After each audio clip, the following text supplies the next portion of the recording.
말씀 보도록 하겠습니다. 오늘은 고린도전서 13장 12절 말씀 한 절입니다. 고린도전서 13장 12절 말씀 한 절. 네, 같이 한번 한 목소리가 돼서 같이 한번 읽어봤으면 좋겠습니다. 네, 죄송합니다. 네. 제가 타이밍을 뺏었어요. 우리 선생님의 타이밍을 뺏었는데, 자, 우리 같이 한번 읽어보겠습니다. 시작. 우리가 이제는 거울로 보는 것 같이 희미하나 그때에는 얼굴과 얼굴을 대하여 볼 것이요, 이제는 내가 부분적으로 하나 그때에는 주께서 나를 아신 것 같이 내가 온전히 알리라. 아멘. 예, 우리 한 번만 더 무슨 말씀인지 한번 묵상하면서 같이 한번 읽어보겠습니다. 시작. 이제는 거울 보는 것 같이 희미하나 그때에는 얼굴과 얼굴을 대하여 볼 것이요, 이제는 내가 부분적으로 아나 그때에는 주께서 나를 아신 것 같이 내가 온전히 알리라. 아멘. 네, 오늘은 여러분들이 잘 아는 고린도전서 13장 하면 사실 사랑장입니다. 사랑장. 사랑에 대해서 엄청 많이 나와요. 그래서 오늘은 첫 이야기를 사랑으로 이야기해 볼까 합니다. 여러분, 이런 말씀 들어보셨습니까? 사랑은 영원하다. 네, Love is forever. 약간 좀 느끼하죠? 12월 달 크리스마스 캐롤이 울리고 눈이 펑펑 첫눈이 쏟아지는 날에 아마 이런 말을 많이 들어보셨을 겁니다. 사랑은 영원하다. 네. 영국의 한 연구조사에 따르면, 영국의 맨날 그 연구조사 추운 겨울이 찾아오면 정서적으로도 유독 추위를 더 많이 느낀다고 하죠. 뭐 그게 진짜 사실인지 아닌지 모르겠죠. 네. 이런 사랑이 영원하다, 사랑은 영원하다라는 건 표현이겠죠, 그렇죠? 사랑이 영원하다라는 표현을 통해서 특별히 남자와 여자의 그 남녀간의 사랑이 그만큼 따뜻하고 또 그만큼 값이 있고 그만큼 가치가 있는 너무 영원한 것, 이렇게 표현하는 거겠죠. 아름다운 표현입니다. 그런데요, 오늘 우리가 읽은 본문, 이 본문에서요 이런 얘기를 해요. 사랑에 대해서 얘기를 하는데 우리가 이 앞에 말했던 그 예시를 좀 염두하시면서 들으시면 좋습니다. 이런 얘기를 하죠. 바울이 이런 얘기를 합니다. 오늘을 살아가고 있는 여러분, 오늘을 살아가고 있는 이 현재라는 시간을 살아가고 있는 우리들과 저 멀리 예수님께서 최후의 마지막 순간에 다스리실 그 종말의 때, 이 두 시점을 이야기를 하면서 한 가지 이야기를 하는 거예요. 거기서 알 수 있는 한 가지가 있다는 거예요. 중요한 사실 한 가지를 알려주고 있습니다. 그것은 바로 이런 것입니다. 어떤 것은 유한하고 어떤 것은 무한하고 영원하다. 네. 지금 현재를 살아가는 우리에게 있어서는 이 사실을 깨닫는 것이 중요하기 때문에 이러한 예시를 들면서 중간 사랑에 대한 이야기를 하다가 이 얘기를 하는 거예요. 우리가 이제는 거울로 보는 것 같이 희미하나 지금은 희미하대요. 그런데 그때는 얼굴과 얼굴을 대하여 볼 것이다. 이 얘기를 하고 있는 거죠. 여러분 좀 이해가 되십니까? 네, 이해가 되세요? 지금은 유한한 것들이 우리 안에 너무 많은데 그 마지막 때가 되면은 뭐가 유한하고 뭐가 무한한 것인지 그때는 이제는 분명히 안다는 거예요. 온전히 알겠다는 거예요. 근데 사실 우리 이렇게 이야기하면서도 알고 있죠. 지금 현재를 살아가면서 그렇구나. 내가 영원하다고 생각했던 지금 현재의 여러 가지 것들이 사실은 영원하지 않다는 걸 우리 사실은 알고 있어요. 뭐 돈을 한번 예를 들어볼까요? 여러분, 제가 그 랩 좋아한다 그랬죠? 그 뭐 플렉스 뭐 이런 얘기 많이 하죠. 돈이 많아가지고 계속 써도 남아돌아. 그러면 행복할 것 같죠? 영원할 것 같죠? 돈이 영원할 것 같죠? 그렇지만 그 영원함이 우리의 마음의 모든 영원성을 대체해주진 못한다는 거예요. 사랑만이 영원하다. 그 얘기를 지금 하고 있는 겁니다. 여러분, 여기서 사실 주목할 것이 또 한 가지가 있어요. 당시 고린도 교회의 교인들이 어떤 것에 더 주목하고 있는지를 바울은 분명하게 알았습니다. 고린도라는 지역은요, 아주 큰 상업 도시고요, 상당히 부유한 사람들이 많았던 도시라고 알려져 있어요. 고린도 교인들은 물론 교인들이긴 했지만 주목해야 할 영원한 사랑에 주목하지 못하고 가끔씩 눈에 보이는 것을 더 큰 가치를 두는 경향이 있었다고 우리는 여기서 암시를 우리가 확인할 수 있어요. 어떤 거냐면 이런 거예요. 여러분, 예언하는 거, 방언 기도하는 거, 그리고 여러 가지 수많은 지식들, 사람들 눈에 보이잖아요, 그렇죠? 눈앞에 보여지는 어떤 그러한 것들을 더 높게 사려는 경향이 있었습니다. 그래서 일부러 바울은 이런 얘기를 하는 거예요. 부분적인 지식, 부분적인 예언, 부분적인 방언들은 지금은 여러분 지금 그게 전부인 것 같죠? 라고 사실 되묻는 거예요. 그렇지만 그렇지 않아요. 오히려 믿음, 소망, 사랑, 이 세 가지는 항상 있을 것인데 그 중에 제일은 뭐예요? 사랑이래. 사랑이 더 큰 가치라는 거예요. 눈에 보이진 않지만 이 사랑, 특별히 여러분 여기서 말하는 사랑은 남녀간의 사랑이 아니겠죠? 하나님의 그 사랑은 영원하다. 하나님의 그 사랑은 정말 우리가 값을 헤아릴 수 없을 정도로 영원한 가치를 진 사랑이다. 그 얘기를 하는 것이죠. 우리 눈에 보이기에 뭔가 지금 상당한 것 같아 보여도, 뭔가 대단한 것 같아 보여도 예언하고 그러면 우와, 여러분 얼마나 멋있겠어요, 그렇죠? 그리고 그것 자체를 지금 바울은 뭐라고 하는 것이 아니라 그게 전부인 것처럼 생각하지 말라는 거예요. 그것이 마치 전부인 것처럼 생각하면 이것 역시도 유한한 것인데 영원한 것을 못 보기 때문에 이런 얘기를 한다는 거예요. 여러분, 우리가 한 가지 놓쳐서는 안 될 것이 있어요. 여러분, 우리는 지금 현재를 살아가고 있고 언젠간 저 본향 땅이 주어져 있습니다. 여러분 믿으십니까? 지금 그 영원한 본향에서 누릴 그 모든 가치들, 지금 우리가 언젠간 꼭 갈 그 하나님 나라의 그 통치를 우리는 지금 미리 앞당겨서 그 행복과 그 통치와 그 주권을 인정하면서 현재를 오늘 살아가는 거예요. 그렇지만 우리는 그때 가서야 비로소 완전한 본향에 이르러서 우리는 부분적으로 알았던 모든 것들이 온전히 알게 될 것입니다. 그것이 성경에서 말하는 진리예요. 여러분들에게 이런 접근들이 좀 유익이 있기를 소망해요. 특별히 사랑을 바울이 얘기했는데 우리가 사실은 좀 사랑에 대해서 좀 오해할 때가 좀 많이 있습니다. 특별히 하나님에 대한 사랑에 대해서 이런 거예요. 여러분 답안지를 최근에 이제 2주 뒤에 여러분 시험 보시죠, 그렇죠? 그런가요? 맞나요? 네, 축하드립니다. 여러분 이제 시험이 곧 얼마 안 남았는데 하나님의 사랑에 대해서 우리가 조금 오해할 때가 있어요. 어떤 거냐면 하나님의 사랑을 내가 이해한다. 하나님의 사랑을 내가 100% 이미 다 이해한다라고 착각할 때가 우리 안에 상당히 많다는 거예요. 다시요. 하나님의 사랑을 나는 이미 알아요. 난 진짜 하나님 사랑해요. 하나님, 저 정말 하나님 정말 좋아해요. 정말요. 이렇게 얘기를 하면서 내가 마치 하나님의 사랑을 전부 다 알아서 이런 표현을 하고 내가 그렇게 나아가는 것처럼 착각할 때가 많이 있다는 거예요. 그런데 여러분, 하나님의 사랑은 얼마나 큰지, 얼마나 기묘하고 얼마나 헤아릴 수 없이 풍성한지 우리가 다시 한번 겸손하게 이 사랑이, 하나님에 대한 사랑을 다시 재조명해야 할 필요가 있습니다. 왜 그럴까요? 오늘 바울의 접근을 따르면 우리는 지금 현재 이 하나님에 대한 지식까지도, 하나님에 대한 이 사랑에 대한 지식까지도 우리는 부분적으로밖에 알지 못하기 때문에 그렇습니다. 여러분, 아직 우리는 어쩌면 하나님의 사랑을 0.01%밖에 알지 못하는지도 모르겠어요. 우리가 이런 생각을 하셔야 됩니다. 바울은 그래서 말합니다. Be humble. 겸손하게 이 하나님을 더욱더 바라보아야 합니다.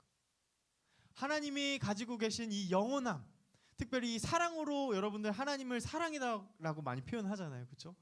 우리는 하나님을 어쩌면 많이 오해하고 착각했는지도 모르겠어요.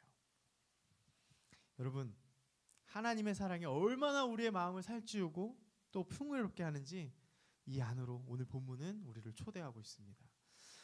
오늘 저는 조나단 에드워즈라는 사람을 소개하면서 이제 청교도 인물을 만나다 시리즈를 마치려고 합니다.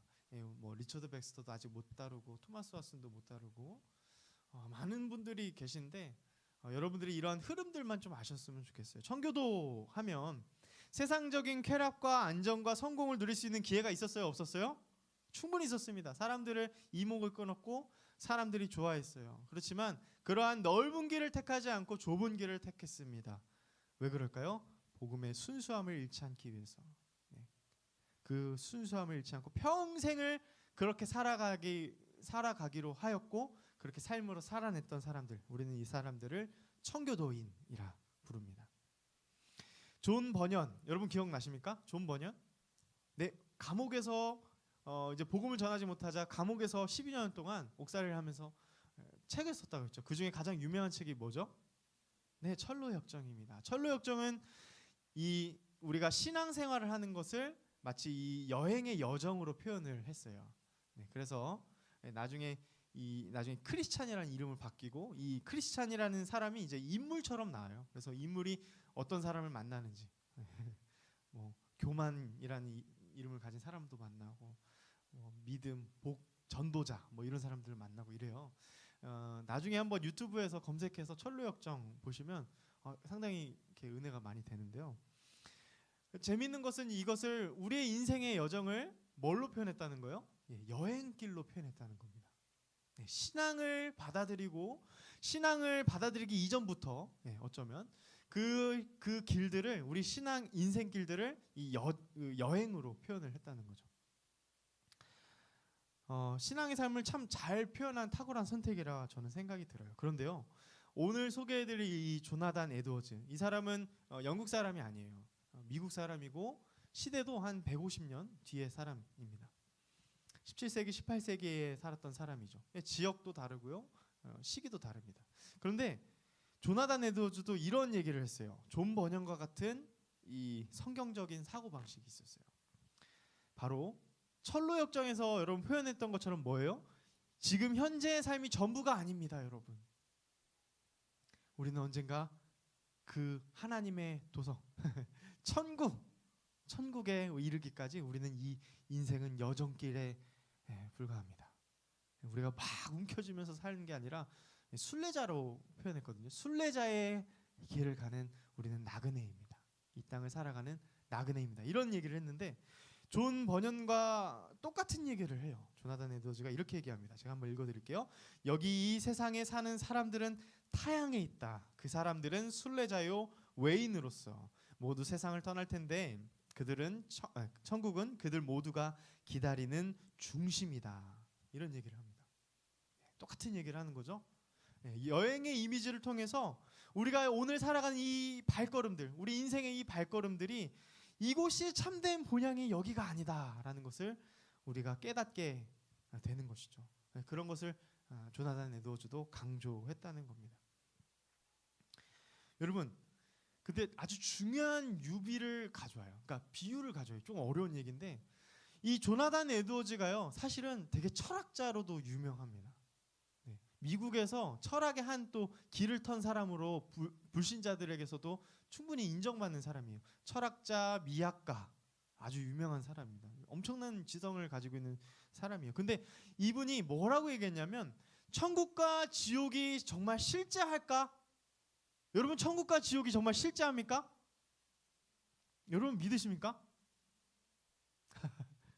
아직 잘 모르겠죠, 그렇죠? 약간 마음에 약간 좀 있는 것 같기도 하고 없는 것 같기도 하고. 근데 이분이 그런 얘기를 해요. 우리 마음 가운데 사랑과 미움이라는 게 분명히 실제하는 것이라면 그것이 천국과 지옥을 실제를 나타내주는, 현재에 나타내주는 그런 연결점이 된다. 그러니까 제가 이거 그 고지고대로 한번 읽어볼게요. 사랑과 미움이 우리 마음에 현재 실제로 자리 잡고 있다는 것이 분명한데 이것은 천국과 지옥의 생활 양식이 우리의 생활 양식 속에서 세워 나온 것이다. 천국과 지옥을 가도 우리의 삶의 양식이 완전히 막 바뀌는 것이 아니라 하나님을 향한 그 어떠함 또는 하나님을 등지고 사는 어떠함의 그 생활 양식의 사랑과 미움의 그 기제가 이미 우리 현재 삶 속에서 세워나오는 거라는 거예요. 조금 어렵긴 하지만 이게 정말 탁월한 통찰이라 저는 생각을 합니다. 많이 어렵죠.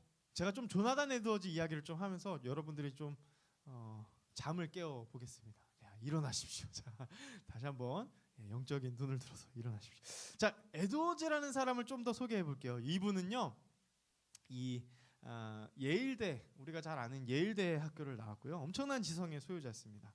우리가 지난주에 배웠던 윌리엄 에임스라는 분을 배웠죠, 그렇죠? 네, 그 이제 가정에서 학교를 이렇게 열어서 수업 교재로, 신학 수업 교재로 어떤 책을 썼다고 제가 말씀드렸는데 기억나시나요? 네, 신학의 정수라는 책을 집필했어요. 근데 이제 150년이 흘러서 그 책이 너무 인정받기 시작했습니다. 청교도 사이에서. 그리고 또 여기 조나단 에드워즈가 살았던 곳은 미국이라고 했잖아요. 옛날엔 뭐라고 불렀냐면 미국을 뉴 잉글랜드라고 불렀어요. 그렇죠? 아직까지도 미국의 어떤 영향권에 아래 있었기 때문에 그랬는데요. 근데 이 예일대학교에서 신학의 필수 교재로서 이 신학의 정수를 꼭 가르쳤습니다. 근데 이 에드워즈가 이 신학의 정수를 달달 외웠대요. 네. 암기를 다 했답니다. 네, 약간 좀 박탈감이 좀 느껴지는데 네, 엄청난 지성의 소유자예요. 여러분 여기서 놀라시면 안 됩니다. 11살 때요 소논문을 써요. 곤충과 자연에 대한 소고. 네, 엄청납니다. 엄청난 사람이에요. 13살 때 히브리어, 헬라어, 라틴어를 읽을 줄 알았습니다. 네, 6살 때부터 목사님, 아버지가 목사님이셨는데 이러한 지성의 그 탁월함을 아시고 미리 이렇게 가르치신 거예요. 하나님의 이 목회자로서 쓰임 받기 위해서. 그런데 제가 또 하지만 오늘도요. 저는 여기에 지금 초점이 있는 게 아니에요. 제가 초점을 두는 것은 사실 이것이 얼마나 이것에 비교를 두기 위해서 그래요. 뭐냐면 조나단 에드워즈는 여기 자체에 사실은 자신의 큰 가치를 두지 않았어요. 자신의 똑똑한 지성, 자신의 학식, 자신의 어떤 재력 이런 것에 집중하지 않았고 오히려 이 사람이 어디를 추구했는지를 저는 오늘 좀 이야기하고 그것이 얼마나 큰 이 삶으로 사실 증거했거든요. 이 조나단 에드워즈가 그거를 좀 더 강조하기 위해서 제가 이야기를 합니다. 이 사람이 이런 얘기를 해요. 그 자신의 지성이 얼마나 탁월했는지 스스로도 알았을 것 아닙니까? 그런데 이런 얘기를 합니다. 참된 기독교 신앙은 단순히 하나님과 성경의 사실들을 이해하는 것이 아니라 신성의 아름다움과 거룩함과 진리에 대한 새로운 감각을 포함한다. 여러분 좀 어렵지만 충분히 이해하실 수 있는 이야기입니다. 그러니까 참된 기독교 신앙하면 여러분 성경을 몇백 번 읽고 몇천 번 읽어서 그 내용을 달달 외우는 것 자체가 그게 목표가 아니라 하나님의 그 신성의 아름다움, 거룩함, 진리에 대한 새로운 감각이 있어야 된다는 거예요. 이것을 감각이라 표현했어요. 이거 사실 여러분 영혼에 다시 눈을 떼어서 하나님이 얼마나 위대하신가, 하나님이 얼마나 영광스러운 분이신가, 하나님이 얼마나 아름다우신 분이신가, 하나님의 그 사랑은 얼마나 놀라운가. 여러분 이게 마음의 마치 새로운 감각처럼 이렇게 와닿는 것이 더 중요하다는 거예요. 물론 성경을 아는 것도 중요하죠. 하지만 함께 하나님을 바라볼 수 있는 이 영광을 알 수 있는 이 새로운 감각, 이것이 우리에게 얼마나 중요하고 놀라운 것인지를 이 조나단 에드워즈는 평생을 말씀으로 설교하면서 이것을 가르쳤다는 거예요. 에드워즈는 이렇게 새로운 지각, 새로운 감각이 열리는 것, 사실 이것을 청교도인들이 가장 많이 추구하긴 했습니다. 이것이 무엇이라고 표현했냐면 한번 따라해 볼까요? 회심. 네, 나의 이 죄로부터 가는 이 방향을 돌이키는 것, 완전히 돌이키는 것, 내 전 인격이 변화되는 걸 회심이라고 하는데 이 새로운 감각이 열리는 거, 하나님을 향한, 이전에는 내가 말씀을 봤는데도 이런 풍성한 하나님의 영광을 내가 깨닫지 못했는데 그것이 깨달아지는 거예요. 내 삶이 막 바뀌는 거예요. 그것을 회심이라고 표현하는데, 조나단 에드워즈가 언제 이것을 경험했냐면요, 1721년 봄이었어요. 그가 18살 때의 일이었습니다. 디모데전서 1장 17절을 보면서 이전에는 알지 못했던 새로운 마음이 꿈틀댔다고 그렇게 스스로 표현합니다. 그가 읽었던 말씀은 이런 말씀이에요. 영원하신 왕 곧 썩지 아니하고 보이지 아니하고 홀로 하나이신 하나님께 존귀와 영광이 영원 무궁하도록 있을지어다. 아멘. 이 말씀이, 이분이 뭐 얼마나 많이 읽었겠습니까? 성경을 얼마나 많이, 뭐 이미 석사 과정을 끝낸 상태니까 얼마나 많이 했겠어요. 근데 이 말씀이 다시 한번 막 묵상이 되는 거예요, 이 18살 때. 그래서 제가 한번 그의 말을 빌려서 읽어보겠습니다. 이 구절을 읽고 있는데 하나님의 영광에 대한 감각, 즉 전에 경험했던 것과도 전혀 다른 새로운 감각이 내 영혼에 생겼다. 그리고 내 영혼 전체에 확산되었다. 나는 속으로 하나님은 얼마나 놀라우신 분인가, 또 내가 그 하나님을 즐거워하고 천국에서 그분에게 완전히 푹 빠지게 된다면 얼마나 행복하겠는가 하고 생각했다. 네. 그는 이러한 체험을 하고 이런 경험을 하고 나서 지속적으로 그의 아버지, 목사님이신 그 아버지와 함께 자주 대화했다고 합니다. 성경에 대한 이야기를 같이 이야기하고, 또 이분이 이제 조나단 에드워즈가 언덕에 자주 이렇게 산에 이렇게 올라가면서 성경 말씀을 많이 묵상을 했다고 합니다. 아가서와 전도서 말씀, 잠언 말씀을 많이 묵상하면서 이 하나님의 아름다움에 대해서 막 심취하고 매료되기 시작하는 거예요. 하나님이 얼마나 놀라우신 분인가, 이 하나님의 이 영광이 얼마나 아름다운가.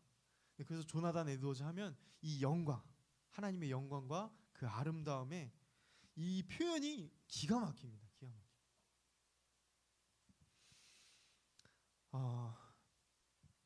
그렇지만 청교도 하면 많이들 오해하시는 게 있어요. 그게 뭐냐면, 청교도 하면 뭔가 딱딱하고 뭔가 말이 1도 타협할 수 없는 뭔가 꽉 막힌 사람, 그리고 죄에 대한 설교를 너무 많이 해서 인간의 그 비참함에 대한 것을 많이 강조하다 보니까 늘 하나님의 진노, 공포, 이런 것들만 얘기하는, 제가 한번 해봤어요.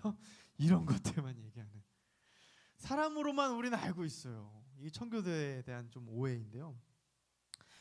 예를 들면 이런 거예요. 여러분 회개하지 않으면 여러분들에게 임할 그 진노, 그것이 어떤 것인지 알려드리겠습니다. 성경적으로 막 얘기를 하는 거죠. 예, 물론 맞습니다. 네, 청교도인들이, 특별히 이 목회자들이, 청교도 시대의 이 목회자들이 성경에서 말하니까, 성경에서 말하는 것을 또 우리가 빼서 이야기할 수는 없잖아요. 그렇죠? 네, 목회자는 하나님 말씀을 증거해야 하니까요. 그래서 이 하나님의 그 진노가 무엇인지, 또 특별히 지옥에 대한 그 무서움이 어떠한 것인지를 아주 잘 많이 얘기했어요. 실제로 조나단 에드워즈의 별칭이 있습니다. 그게 뭘까요? 지옥불의 설교자입니다.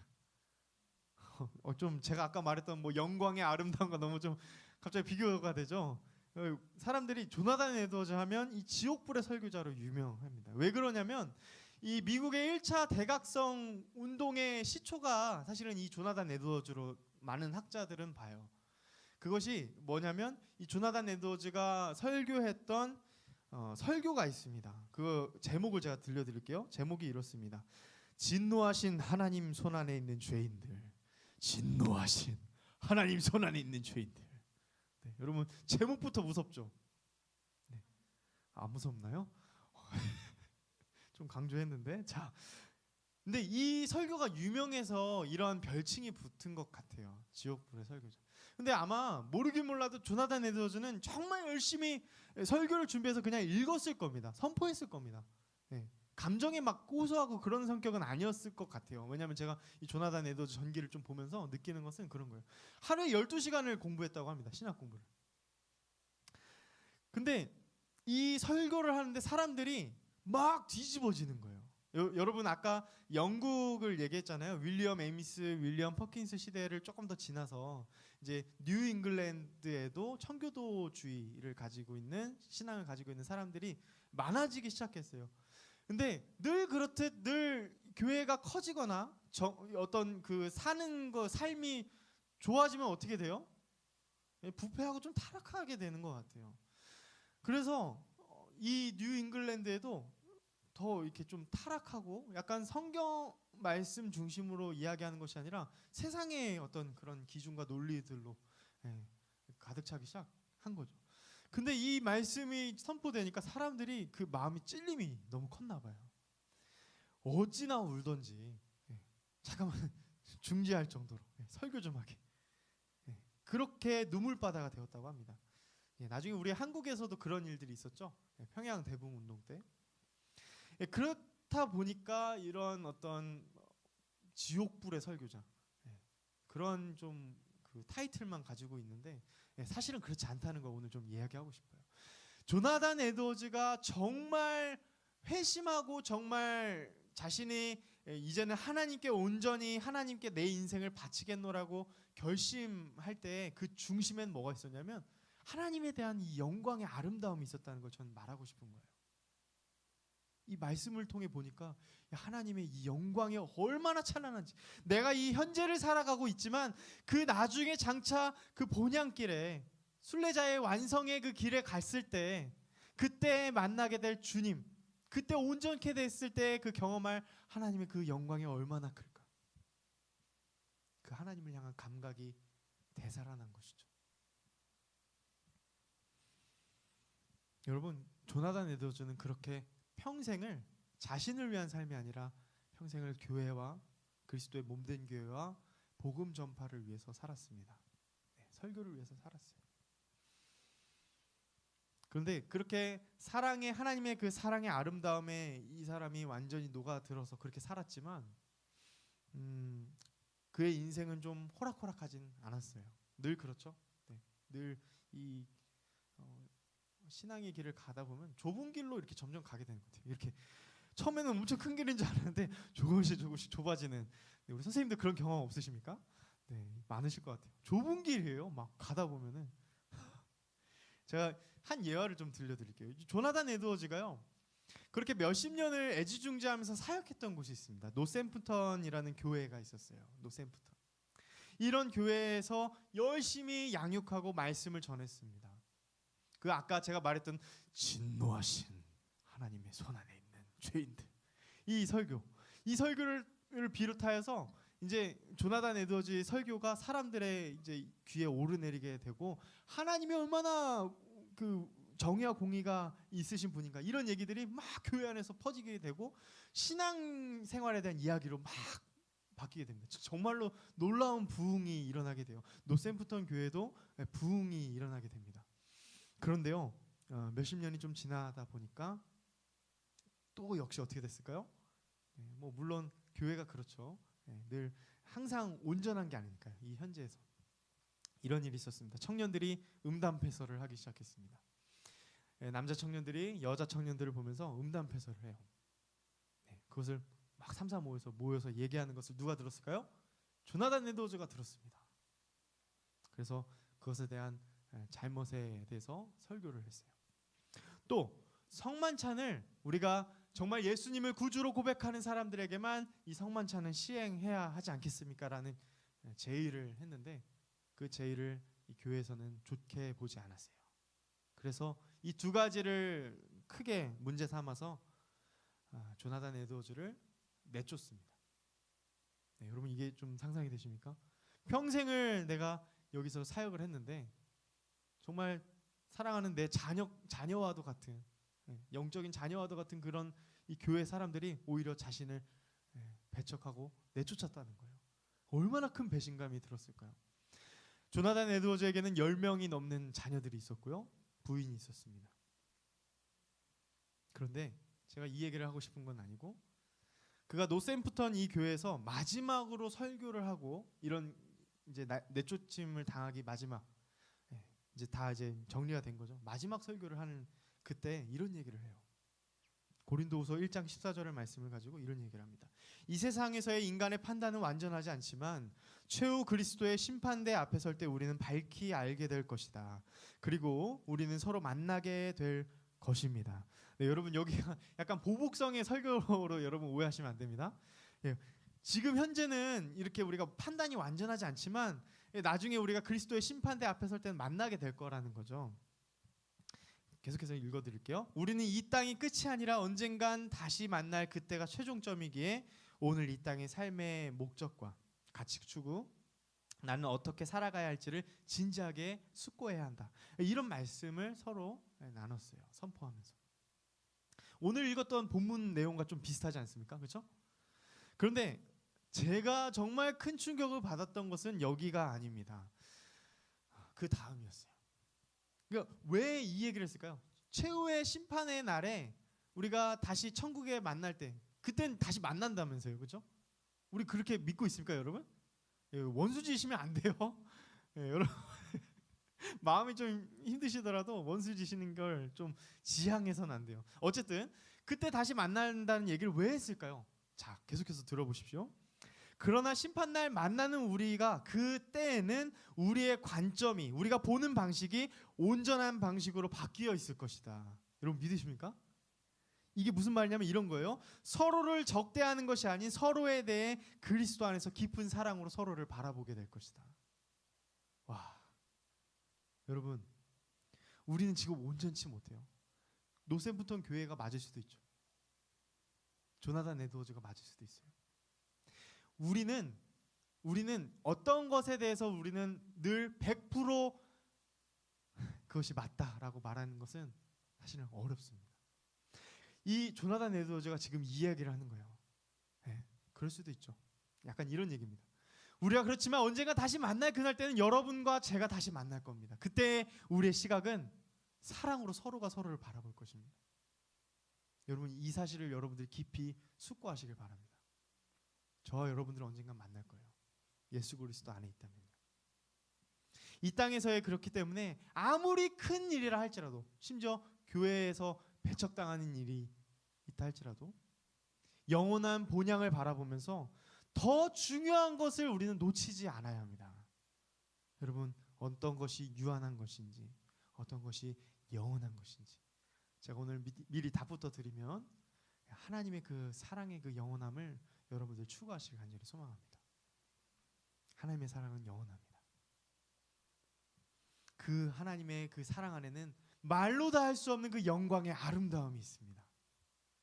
여러분 그 영광의 아름다움에 여러분들이 매료되시고 사로잡히셔서 여러분들의 가야 할 그 길들 온전히 가시는 저와 여러분 되었으면 좋겠습니다. 하나님을 향한 이 감각, 하나님을 향한 이 새로운 눈뜸, 영혼에 새롭게 되 거듭나서 하나님을 보게 되는 이 일들이 저와 여러분들에게 있으시길 간절히 축원합니다. 우리 잠깐 찬양하시면서 기도했으면 좋겠습니다. 우리 반주를 조금 부탁드리고요. 네, 불을 좀 꺼주시면 좋겠습니다. 저희가 아까 불렀던 찬양의 내용들인 그런 고백들이었습니다. 주의 아름다움은 말로 다 형언할 수 없습니다. 주님의 그 놀라우심은 다 표현할 수 없습니다. 누가 그 지혜를 깨닫겠습니까? 누가 그 깊은 사랑을 측량할 수 있겠습니까? 주님의 이 위엄은 아름답습니다. 주님의 위엄은 아름답습니다. 여러분, 때로는 우리는 사람인지라 연약한지라, 우리는 이 현재를 살아가는 연약한 인간인지라 가끔씩은 분명히 그렇게 하면 하나님의 진노를 받습니다 라고 말을 들을 때에 그것을 우리가 이미 알면서도 우리는 반복해서 죄를 지을 때가 많아요. 그런데 어떤 때는 하나님께서 그래, 너가 그렇게 하는 거 다 알고 있다. 그렇지만 계속해서 하나님 앞으로 다시 나와라. 나의 그 사랑 안에 너를 초대한다. 여러분, 하나님의 그 사랑이 얼마나 크고 위대한지, 얼마나 아름다운지를 여러분들이 깨달으실 때 우리의 인생이 바뀌는 줄 믿습니다. 여러분 그렇게 될 거예요. 여러분들이 하는 것이 아니기 때문에 그렇습니다. 여러분 그 사랑으로 여러분 다시 한번 초대합니다. 우리 같이 한번 찬양하면서 우리 한번 결단하며 그렇게 함께 나아갔으면 좋겠습니다. 주의 아름다움은 말로다 영원할 수 없고 주님의 그 놀라우심은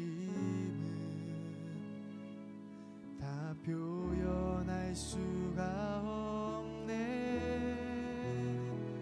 누가 그 지혜를 깨닫고 누가 깊은 사랑 증량할까.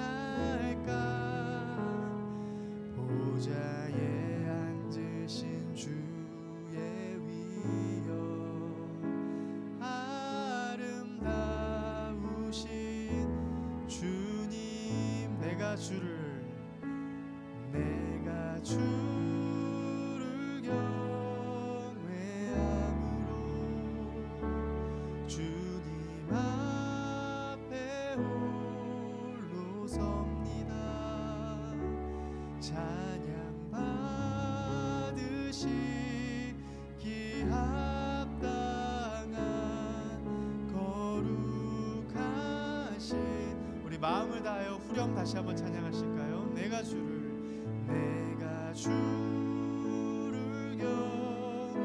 경외함으로 주님 앞에 서십시오. 내가 주님 홀로 섭니다. 찬양 받으시기 합당한 거룩하신. 우리 마지막으로 후렴 찬양하겠습니다. 여러분들만 고백해 주십시오. 내가 주를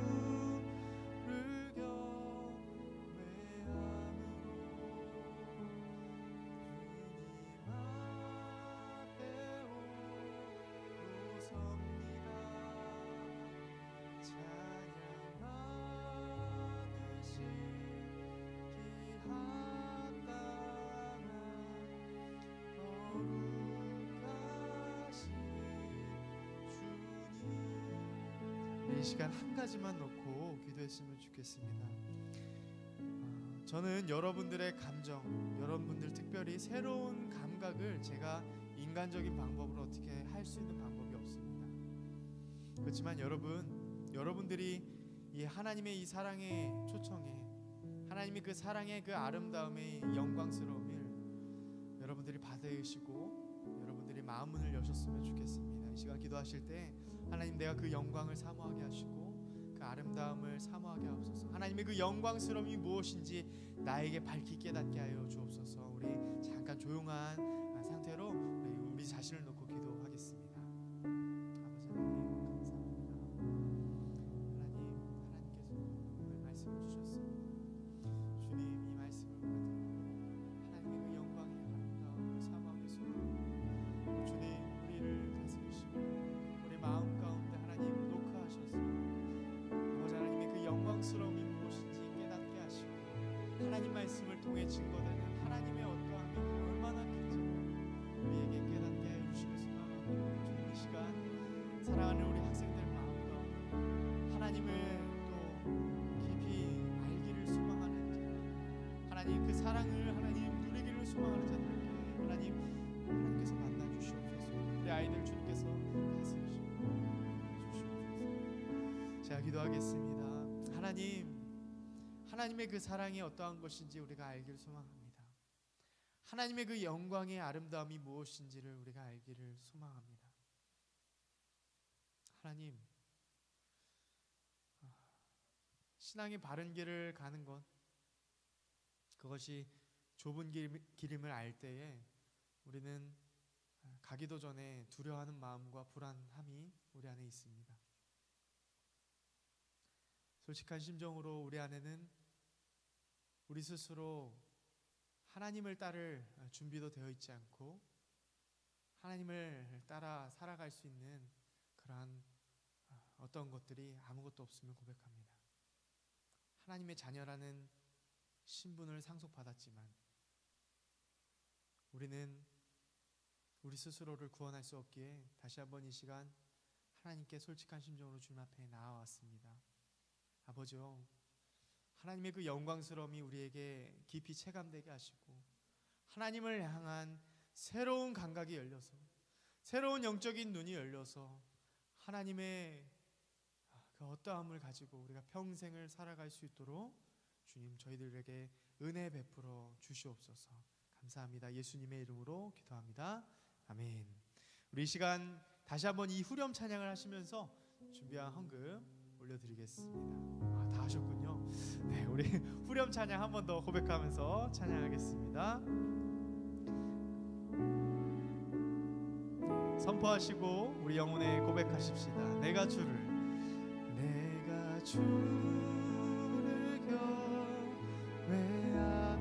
경외함으로 주님 앞에 홀로 섭니다.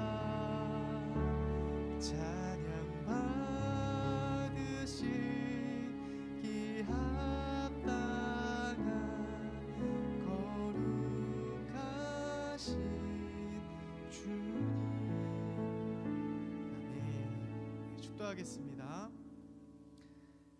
지금은 교회의 머리가 되시는 주 예수 그리스도의 은혜와 성부 하나님의 그 크신 사랑과 성령 하나님의 감화 감동 역사하심이 오늘 말씀을 듣고 하나님의 그 신적인 아름다움을 우리도 역시 사랑으로 바라보며 하나님의 그 사랑에 매료되고 하나님의 그 사랑을 추구하며 하나님의 그 영광의 아름다움 속에 그 부요함 속에 그 풍성함 속에 살아가겠노라고 결단하는 우리 사랑하는 중등부 학생들과 우리 선생님들과 예배드리는 모든 머리 위에 이제로부터 영원토록 함께 하시기를 축원하옵나이다. 아멘.